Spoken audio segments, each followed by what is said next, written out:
कराची कायद-ए-आज़म मोहम्मद अली जिन्नाह का शहर है जिसे तबाह कर दिया गया।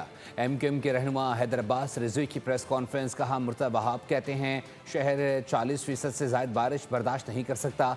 मेयर कराची सिर्फ उन सड़कों पर दिखाई दिए जहां पानी खड़ा नहीं था। कराची डूबता रहा। हुक्मरान सब अच्छा का राग अलापते रहे। कौन सा आसिब इस शहर पर मुसल्लत है कि अवाम रोटी कपड़े को छोड़कर गटर का ढक्कन मांग रहे हैं। मजीद के कहा आपको सुनवाते हैं।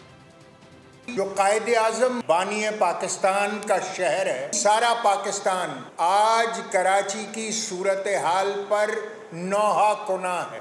एक बार फिर इस शहर को बारिशों के पानी में डुबो दिया गया। मेयर कराची जनाब मुर्तज़ा वहाब ये कहते सुने गए कि कराची 40 मिलीमीटर से ज्यादा बारिश का मुतहम्मिल नहीं हो सकता, और अगर 40 मिलीमीटर से ज्यादा बारिश हो गई तो ये शहर तो डूबेगा। पूरा शहर डूब गया।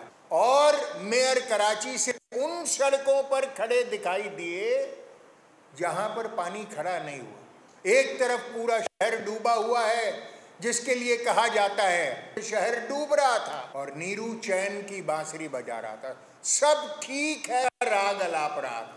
पूरे शहर में कोई जगह ऐसी नहीं बची है जहां पर गटर उबल ना रहे हो, गलाजत के ढेर ना हो।